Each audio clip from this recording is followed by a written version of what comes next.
In these complicated and troubling times, it's important to realize that there are two opposing ways of life that shape our world. One builds, the other destroys. Our choice should be obvious, but is it? With an eye on the human condition, this is Insight.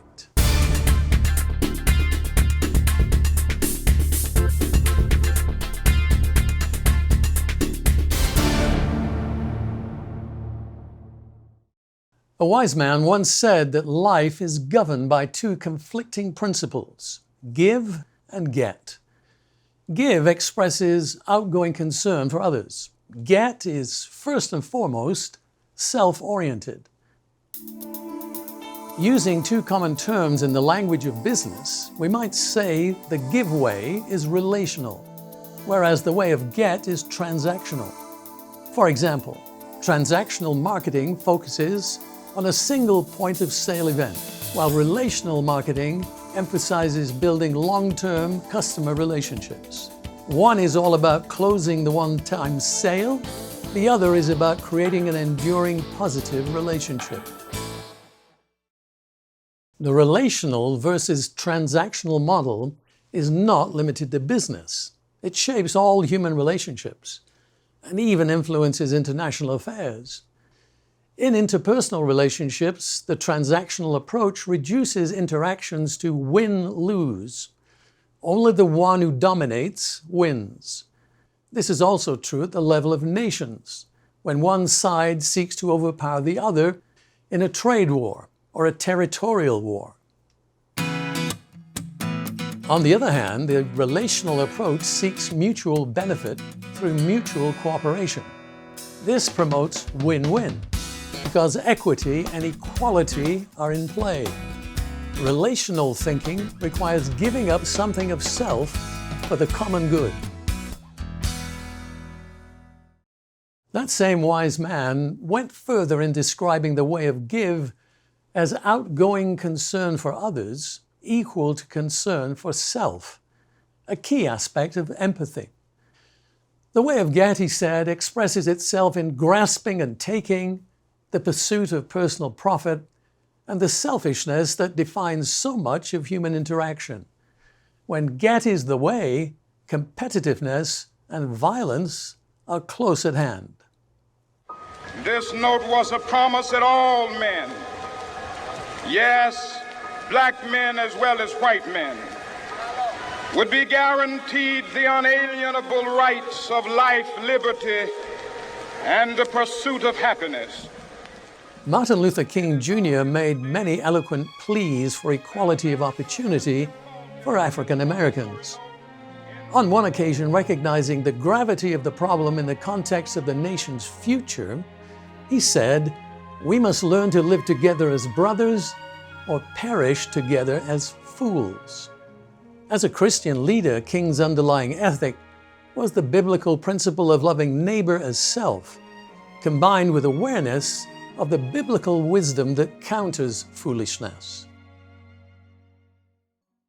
The same biblical source expands empathy to include treating strangers with love and respect, as well as protecting and preserving the environment. Transactional thinking, the way of taking, not giving, has little room for loving concern, for empathy.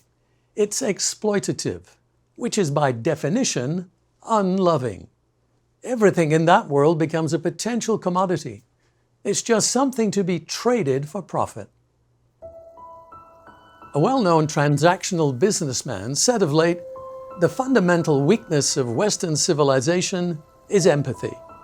Yet that empathy is what helped rebuild Europe through the US-funded Marshall Plan following Hitler's catastrophic war to grab territory at all costs.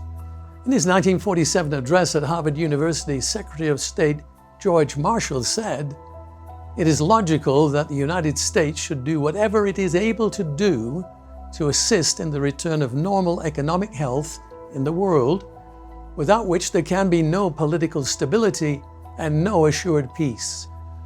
Our policy is directed not against any country or doctrine, but against hunger, poverty, desperation, and chaos." He concluded, political passion and prejudice should have no part. With foresight and a willingness on the part of our people to face up to the vast responsibilities which history has clearly placed upon our country, the difficulties I've outlined can and will be overcome. The Marshall Plan emphasized the way of give, prioritizing cooperation and recovery. Hitler's ideology was the stark opposite, rooted in the way of get. Hitler was an autocrat with a massive lack of empathy. He liked dogs and children, yet showed no feeling for the nearly 6 million Jews and more than 5 million others that he murdered. He followed the way of get to the destruction of his nation. Hitler personified the transactional actor and regarded the biblical principles we've referenced as part of a timid and weak religion. Thomas Schirmacher, president of the International Institute for Religious Freedom, told me this. Hitler, he said, believed that God created the world to be at war all the time, the races against each other, and all the races against the Jews. For the Führer, empathy and peace between peoples had no place. Yet empathy makes life worth living. It empowers community. It compels help for the disadvantaged, the duty of care. Given this, the wise man's description of life being governed by two opposing ways of living seems particularly timely. Transactional thinking will not save us. So why not choose the way of give? If you'd like to know more, visit our website, vision.org, and search for A Question of Values. For Insight, I'm David Hume.